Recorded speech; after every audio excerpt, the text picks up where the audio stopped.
तहरीक इंसाफ ने बानी को शिफा अस्पताल मुंतकिल न करने पर हुकूमत के खिलाफ तौहीन अदालत की दरख्वास्त दायर कर दी। सुप्रीम कोर्ट से 18 अगस्त के हुक्म की खिलाफ वर्जी पर कार्रवाई की सदा की गई है। दरख्वास्त में वज़ीर आज़म समेत वफाकी वज़ीर कानून और वज़ीर इत्तलात समेत दीगर को फरीक बनाया गया। PTI रहनुमा सलमान अकरम और इसके साथ साथ कहते हैं कि बानी को शिफा अस्पताल मुंतकिल ना करना सोची समझी साजिश थी। अस्पताल के रास्ते में कोई रश नहीं था, सिर्फ अदालत ही नहीं अवाम में भी आवाज उठाएंगे। आपको अपडेट करें, बानी को शिफा अस्पताल मुंतकिल ना करने का ये मामला है। PTI ने हुकूमत के खिलाफ तौहीन अदालत की दरख्वास्त दायर कर दी है। वज़ीर आज़म, वज़ीर कानून, वज़ीर इत्तलात और दीगर को फरीक बनाया गया है। सुहेल रशीद की रिपोर्ट। बानी PTI को शिफा अस्पताल मुंतकिल करने के बजाय पिम्स में तिबी मुआयने के बाद वापस जेल भिजवाने के खिलाफ तहरीक इंसाफ का दोबारा अदालत उज़्मा से रुजू। सुप्रीम कोर्ट के 18 अगस्त के हुक्म की मुबैना खिलाफ वर्जी पर तौहीन अदालत की दरख्वास्त दायर करके कार्रवाई की इस्तदा कर दी। उज़्मा खान ने PTI के वकील उज़ैर भिंडारी और सलमान अकरम राजा के जरिए दरख्वास्त दायर की। अदालत का हुक्म बड़ा क्लियर था कि खान साहब को शिफा इंटरनेशनल अस्पताल मुंतकिल करना है, वहाँ उनकी तशखीस भी होनी है और इलाज भी होना है। तो ऐसा कुछ भी नहीं हुआ। एक झूठा बयानिया बनाया गया कि रास्ते में कोई रश था, कोई सिक्योरिटी का मसला था। बिल्कुल ये गलत बात है, ऐसा कुछ भी नहीं था। किस तरह बानी PTI और उनके मुआलिज डॉक्टर फैसल सुल्तान को अलग अलग गाड़ियों में अलग अलग अस्पतालों में लाया गया। कब डॉक्टर फैसल सुल्तान को बताया गया कि बानी को शिफा अस्पताल नहीं लाया जा रहा, कैसे उन्हें दोबारा जेल मुंतकिल कर दिया गया। उज़्मा खान की दरख्वास्त में 20 अगस्त के वाकयात की पूरी तफसील भी बयान की गई है। दरख्वास्त में इस्तदा की गई है कि जिम्मेदार अफराद को तलब के मुर्तकिब होने पर शोकाज नोटिस जारी किए जाएं और तमाम मुतल्लिका अफराद को जाती हैसियत में अदालत के सामने पेश होने का हुक्म दिया जाए। जवाब दहिंदगान को तौहीन अदालत का मुर्तकिब करार देकर कानून के मुताबिक सजा दी जाए। एक सोची समझी साजिश थी सुप्रीम कोर्ट के खिलाफ, पाकिस्तानी कौम के खिलाफ, इमरान खान के खिलाफ। तो इसके खिलाफ हम मुकदमा अदालत में भी लड़ेंगे और पाकिस्तानी कौम के साथ अदालत के बाहर भी लड़ेंगे। दरख्वास्त में वज़ीर आज़म, वज़ीर कानून, वज़ीर इत्तलात, चीफ कमिश्नर इस्लामाबाद और IG जेल खाना जात को फरीक बनाया गया है। दरख्वास्त में सुप्रीम कोर्ट से बानी PTI की अस्पताल मुंतकिली से मुतल्लिक अपने हुक्म पर अमल दरामद यकीनी बनाने की भी इस्तदा की गई है। बानी PTI के तिबी मुआयने से मुतालिक पिम्स इंतजामिया ने एलामिया जारी कर दिया, जिसमें वाज़ेह किया गया है कि मरीज की राजदारी और सुप्रीम कोर्ट की हिदायत का एहतराम किया जाए। तिबी रिपोर्ट के खुफिया मंदरजा जाहिर नहीं किए जाएंगे। एलामिया में सिर्फ इतना बताया गया कि बानी को 20 और 21 की दरमियानी शब पिम्स अस्पताल लाया गया, जहाँ शिफा इंटरनेशनल अस्पताल के 2 माहिर डॉक्टर्स ने भी आंखों के मुआयने में हिस्सा लिया, जबकि दीगर तिबी मुआयने मुतालिका पिम्स माहिरीन ने किए। आंखों के मुआयने से हासिल तिबी राय मजमूई जायजे में शामिल कर ली गई है। मेडिकल बोर्ड ने तिबी नताइज यकजा करके फिटनेस रिपोर्ट मुरतब की है।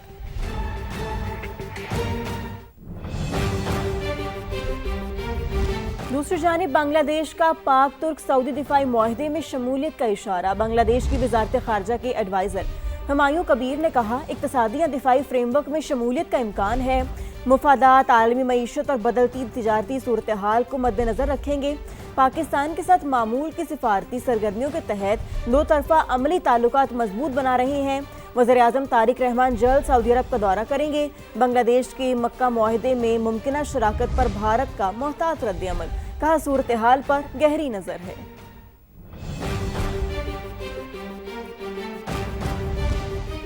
आगे बढ़ते हैं, आपको बताते हैं, हुकूमत मुसलसल अवाम पर पेट्रोल बम गिराने में कोई कसर नहीं छोड़ रही। एक बार फिर पेट्रोल और हाई स्पीड डीजल महंगा कर दिया।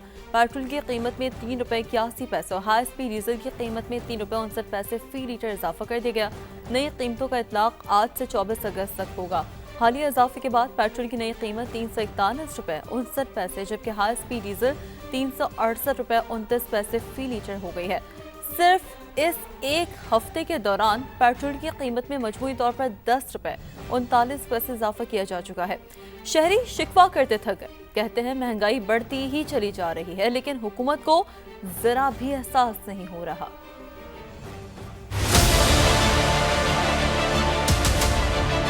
गरीब बंदा करे तो करे क्या? बंदा खाना खाए या पेट्रोल डलवाए? गरीब आदमी का जीना हराम किया हुआ है। हम इसमें पेट्रोल अपने बच्चों का पेट भरे या इसका पेट भरे, क्या करें तो किधर जाएं? बढ़ाते ज़्यादा है, जब कम करती है तो 1-2 रुपया कम करती है। पेट्रोल बढ़ने से हर चीज़ की कीमत बढ़ जाती है, तो अब गुजारा करना बहुत मुश्किल हो गया इस हालात में। पेट्रोलियम मसनूआत पर डीलर्स के मार्जिन में 14% इजाफा कर दिया गया। पेट्रोल और डीजल पर डीलर्स मार्जिन में फी लीटर ₹1.34 का इजाफा किया गया है। तो आपको बताते चलें कि पेट्रोलियम मसनूआत पर डीलर्स के मार्जिन में 14% इजाफा कर दिया गया है। पेट्रोल और डीजल पर डीलर्स मार्जिन में फी लीटर ₹1.34 इजाफा किया गया है। मजीद जानते हैं नुमाइंदा समझ जहीर अली से। जहीर, इस इजाफे से मुतालिक आगाह कीजिएगा। ठीक है, जहीर से बात करेंगे। अपने नाजरीन को एक बार फिर से बताते चलें कि पेट्रोलियम मसनूआत पर डीलर्स के मार्जिन में 14% का इजाफा किया गया है और इसके साथ साथ पेट्रोल और डीजल पर डीलर्स मार्जिन में फी लीटर ₹1.34 का इजाफा किया गया है।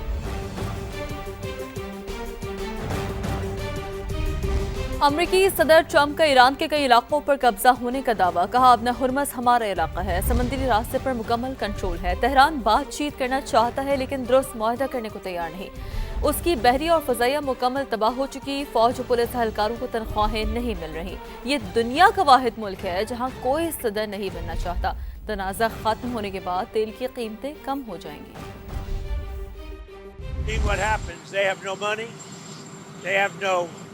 Navy, they have no Air Force, they are not paying their soldiers, they're not paying their police, they have 350% inflation, so we're just going to sort of see what happens, and we have total control, as you know, of the border. We have total control. If you look at the blockade, we have total control of that entire region having to do with the Strait of Hormuz, and that means well into it, the land areas. So they would love to make a deal, but they're not ready to make the right deal, in my opinion. Yeah. ईरानी वज़ीर ख़ारजा Abbas Araghchi ने कहा, माजी की पाबंदियों की तरह America की हालिया तबाहकुन मौशी कार्रवाइयाँ भी नाकाम होंगी। सोशल मीडिया पैगाम में ईरानी वज़ीर ख़ारजा का कहना था कि अमेरिका ने 14 साल पहले तारीख की सबसे तबाहकुन पाबंदियाँ लगाईं, लेकिन उसे कुछ नहीं मिला। 8 साल पहले मजीद दबाव बढ़ाया गया, लेकिन नाकामी हुई। 5 माह पहले गैर मशरूत हथियार डालने का कहा गया, लेकिन उसमें भी अमेरिका को नाकामी हुई। माजी की तरह अमेरिका की अब तक की सबसे तबाहकुन मौशी कार्रवाई भी नाकामी से दो चार होगी। वाज़ेह रहे कि अमेरिकी सदर डोनाल्ड ट्रंप ने बुध को ईरान को सहारा फराहम करने वाले किसी भी मुल्क के खिलाफ तबाहकुन मौशी कार्रवाई का ऐलान किया था।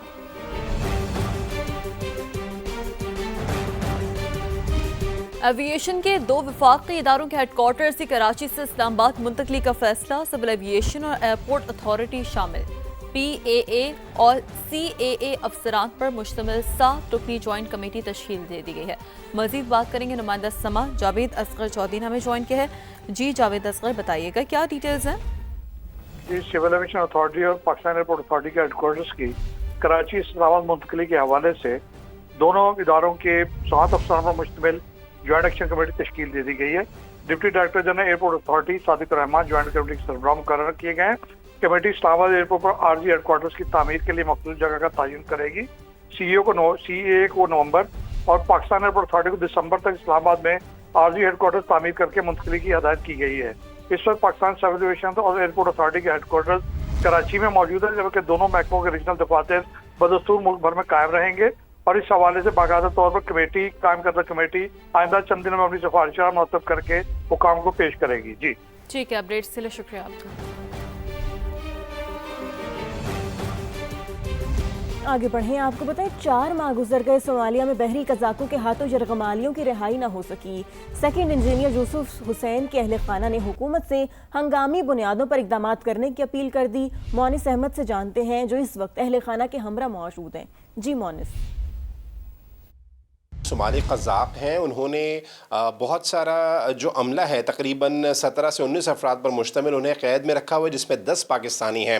हुसैन यूसुफ साहब हैं एक पाकिस्तानी, उनकी अहले खाना के साथ इस वक्त हम मौजूद हैं। अहलिया, मुझे ये बताइएगा कि क्या आपका उनसे कोई रब्ता हुआ है? तकरीबन उनसे 15-20 दिन पहले एक कॉल पे बात हुई थी, तो 2 से 3 मिनट की बात हुई है, और उससे पहले एक वीडियो रिलीज़ की थी पायरेट्स ने, तो उसमें उनकी कंडीशन बहुत ज़्यादा ख़राब है। उनका वेट काफ़ी वेट गिर चुका है, और वो मतलब बात करने में भी जो उन्होंने बात की है तो उसमें बहुत वीकनेस थी उनकी बात करने में। लेकिन वो जाहिर है कि वहाँ से बैठ के अपनी कोई कंडीशन हमें बता नहीं सकते, लेकिन हम समझ रहे हैं कि उनका वहाँ क्या हाल हो रहा होगा। गवर्नमेंट डिप्लोमेटिक एफर्ट्स कर रही है, उसको तो हम सराहते हैं, लेकिन अब जिस तरह से वहाँ पे सोमालिया में उनके ट्राइबल वो बने हुए हैं, तो उसमें ये भी हो सकता है कि खुदा ना करे अगर आपस में कोई उनकी जंग शुरू हो जाती है तो उस पर तो फिर क्रू पे असर पड़ेगा, इनकी जानों को ख़तरा है। तो गवर्नमेंट से मैं यही कहूँगी कि भाई जल्द से जल्द इस मसले को हल किया जाए, क्योंकि अब 4 महीने गुजर चुके हैं। यहाँ हम फैमिलीज़ का बहुत बुरा हाल है, बच्चों का बहुत बुरा हाल है, और वहाँ वो लोग बहुत ज़्यादा परेशान हैं। ज़ाहिर है उनकी सेहतें ख़राब हो रही हैं, डायबिटिक पेशेंट्स हैं उसमें। और मेरे हस्बैंड की भी तबीयत, जो बात उन्होंने की तो उससे मुझे अंदाज़ा हुआ है कि उनकी कंडीशन भी सही नहीं है। देखिए बिल्कुल 125 दिन गुजर चुके हैं, भूख का आलम है वहाँ पे, दवा नहीं है, मेंटल और फिज़िकल टॉर्चर की सिचुएशन है उन कैदियों के साथ। तो अहले खाना बहुत परेशान है और हुकूमत से एक मरतबा फिर अपील कर रहे हैं कि इस मामले में जल्द अज जल्द मौसर तरीन इक़दाम लिए जाएँ ताकि जो पाकिस्तानी कैद हैं वो बहिफाजत अपने वतन वापस आ सकें। अपडेट्स के लिए शुक्रिया आपका। वज़ीर आज़म शहबाज शरीफ ने पिम्स अस्पताल में CT एंजियोग्राफी की सहूलत फहाल न होने का नोटिस लेते हुए तहकीकात के लिए सेक्रेटरी इस्टेब्लिशमेंट की सरबराही में इंक्वायरी कमेटी कायम कर दी है। बात करेंगे उस्मान खान ने हमें ज्वाइन किया है। जी उस्मान खान, बताइएगा वज़ीर आज़म ने क्या हिदायत जारी की हैं? देखिए, ये पिम्स में काफी अरसे से मामला चल रहा है। CT कोरोनरी एंजियोग्राफी की सहूलत जो है वो अदम दस्तयाबी है, उस मामले का नोटिस जो है वो वज़ीर आज़म ने लिया है। हक़ाइक़ का तयन करने के लिए बुनियादी तौर पर एक कमेटी बनाई है और हिदायत की गई है कि जो मामला है उसके पहलुओं को जायजा लेकर जिम्मेदारों का तयन करे, अपनी रिपोर्ट जो है वो पेश की जाएगी वज़ीर आज़म को। कमेटी के चेयरमैन सेक्रेटरी इस्टेब्लिशमेंट होंगे, जबकि जो दीगर मेंबरान हैं उसमें secretary national health services regulation है ब्रिगेडियर डॉक्टर जहांजेब अली, इनका ताल्लुक AFIC से doctor Nasrullah Chaudhry, professor doctor Nazim Hayat Malik, brigadier Azmat Hayat Malik और Umar Farooq CT angio technician AFIC शामिल है। इसी तरह कमेटी के मैंडेट होगा कि किसी दूसरे रुकन को भी वो इसमें शामिल कर सकते हैं और अपनी रिपोर्ट वज़ीर आज़म को पेश की जाएगी। अपनी रिपोर्ट वज़ीर आज़म को पेश की जाएगी। बहुत शुक्रिया अपडेट्स के लिए आपका।